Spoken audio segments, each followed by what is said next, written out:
So this lesson is about the number E. That's right, the number E, and how it relates to continuous growth and decay. So real quick, I gave you a scenario here with a bank. So using the compound interest formula that you learned yesterday, go ahead and hook up these 4 scenarios. Press pause and see what happens. So hopefully you guys got something like this. When it's compounded once a year, we got a measly $220. But as we compounded more and more, it increased until daily and hourly. It was compounded so much that eventually, what happened? We hit a plateau, and it stopped growing. It just, while if you look at your calculator, the number probably kept changing. It did change, or it didn't change the cents value, so we didn't get any more growth. Now, perhaps if we had more money to invest, it would keep changing, but for this amount of money, it did not. And Euler was a mathematician way back in the day who noticed this phenomenon. He did some investigations, and if you look at this, what he did was he did 1 plus 1 divided by n. And if you look up here at n is going to be 10, then 10 squared is 100, 1,000, 10,000, 100,000, 10 to the 6 would be a million, right? So what happens if I have 1 divided by 10? It's a tenth. 1 divided by 100 gets smaller, it'd be a hundredth, and it gets 1 divided by 10 to the 5th is 1 divided by 100,000. That's really small, right? So this number here is actually approaching 0, right? So this is becoming 1 plus a smaller and smaller number.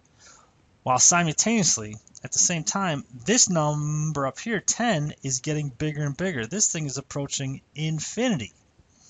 So think about that. We're getting closer and closer to 1, while at the same time multiplying it by itself more and more and more. That's an interesting phenomenon. So if you pull out your calculator, let's put this in. Now, be careful the way you put this in. Parentheses 1 plus 1 divided by 10 to the first power, close parentheses, or if you have the math parent, arrow yourself out of there, to the 10 to the first power, and you get approximately 2.59, let's go to 3 decimal places, 594. Right, now let's do it again. Second enter, change those 1s, 10s to the first, to 10 squareds.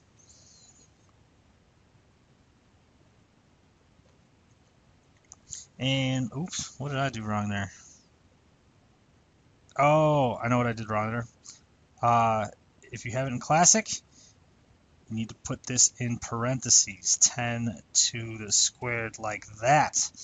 That's what I did wrong. There we go. So now we got 2.705.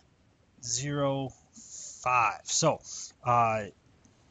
make sure you put parentheses around the exponent, particularly if you are in Classic mode. Anyways, if you do that again, second enter, change the 2's to 3's. We're gonna divide by 1,000 and raise it to the 1,000th power. What you'll get there is 2.717, and to the 4th would be 2.718, and to the 5th is 2.718 again. We start to run out of steam. Whereas if you looked at your calculator, if you put into the 3rd and to the 4th to the 5th, the number keeps changing beyond the thousandths place, but to the level of accuracy that we're going, we peter out, we hit a plateau. So E is actually a number. This expression here, this is the number E, and E, if you go on your calculator, there's 2 places to do it. There's E to the X right here where this ln thing is, and E is at division. So if you just press the number E and press enter, E is approximately 2.71828. 1828 keeps going, right? An interesting phenomenon, but we can use that to talk about things that continuously grow, where we don't just compound it hourly or even by the second, we continue it, compound it nonstop. Now, continuous growth in decay, the general formula is n is equal to n sub o times e raised to the kt power. That looks a little scary, but first of all, let's talk about what n is. N is the total amount.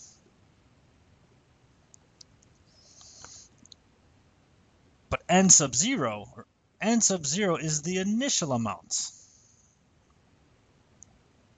N sub 0 is the initial amount. T, I hope your note sheet says T. Mine said R originally. I had to change it here. T is time. T is time. And K is some constant. Now, K will be given to you. You don't have to calculate it or figure out what it is. K will be given to you for the purposes of our class. Now, if K is positive, that's a growth problem. If K is negative, that's a decay problem. Or vice versa. If K is growth, if the problem is growth, then your K is going to be positive. If the problem is decay, then it's going to be negative. Now, that might look all hairy and scary, but many of you have seen something like this. Wrote that wrong. A equals P times E raised to the RT power. PERT, this is continuous compound interest. Now, A, again, is the amount in the account. P is the initial principal. Initial principal, remember that's the initial amount. R is the rate, again as a decimal, and T is time, measured in years. All right, so there's two new formulas, and those only happen when we're talking about continuous. So let's go to the other side. The first one, Gertrude has $1,000 to invest in the bank. So bank problems, we know we're going to use PERT. So what we have here is 9% compounded continuous. Determine a model. So our model is going to be A equals P. What's our initial investment? 1,000 times E raised to the rate. What's the rate? 0.09. But because we want a model, we're going to put T in there the first time. That's our model. A is equal to 1,000 times E to the 0.09 T. But then I want us to figure out how much we're going to have after 14 years. She's just going to set it and forget it for a while. So A is equal to 1,000 times E raised to the 0.09 times 14. Now, when you put this in your calculator, be careful with parentheses, like I was not earlier in this lesson. So another place to find E is down here, the natural log, and you'll see it's E to the X. It'll give you an exponent. We can start plugging stuff in there. 0.09 times 14. Make sure that all is inside the parentheses for that exponent. And Gertrude is going to have a hefty $3,525.42 after 14 years. It's not a bad amount for just putting it inside there and forgetting about it. All right, now, this next problem, according to Newton, a beaker of liquid cools exponentially. This is not a bank problem. So since this is not a bank problem, this is not going to be PERT. This is not PERT. This is going to be the N is equal to N sub O E raised to the KT power. Now, here's the thing, y'all. It's pretty similar, right? Its sum amount is equal. We still have an initial amount. We still have an E. K is just like R, but it's a little different. And T. So it says let's write a model at which the liquid cools. So if you read this equation or this word problem again, we're going to say the temperature. They're just calling it temperature T. So T is equal to our T sub I, our initial at time 0. Initial was 90 degrees. Times E raised to the, now they told us K, it's 0.275. However, is this problem increasing or decreasing continuously? Since this beaker is cooling down, this is going to be a negative problem, negative 0.275. So you got to stop and think about what is happening in the context of this problem. Since it's cooling, K is negative. So that's our model. Then it says figure out the temperature after 4 minutes. So 4 is going to go in for baby T because that's the time. So what we have here is T equals 90 e to the negative 0.275 times 4. Bust out your handy dandy calculator.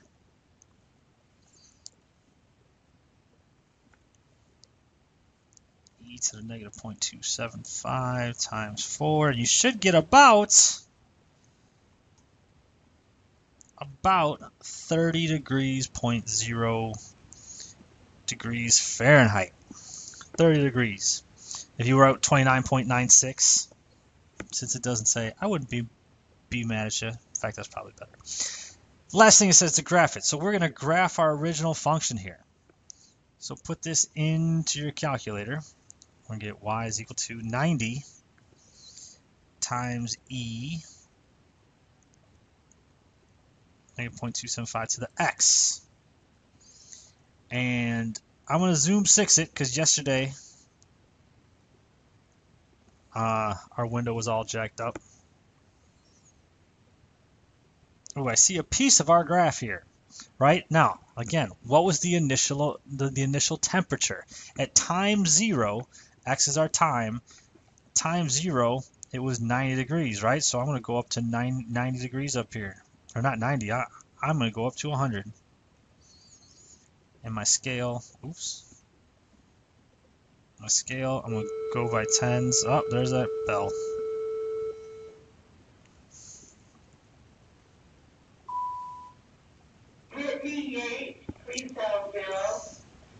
So it looks like this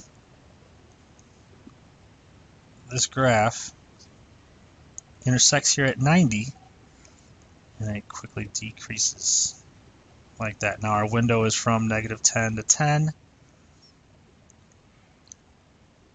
and from, what did we do? Negative 10 to 100 we went up to. Now it says we're verifying our answer in part B. We're talking about 4 minutes. Now is B X or Y on our graph here? Or excuse me, the 4 minutes, is that X or Y? 4 minutes, that's our time, and that's our X. So the way we do that is you could just press trace and hit 4. We want X to be 4. And look at that, that's the 29.96. Of course, another way is to go to the table, second table, and go down to 4 minutes. There it is at 29.958. So that's a little bit about E, the number E, and continuous growth and decay. Smith out!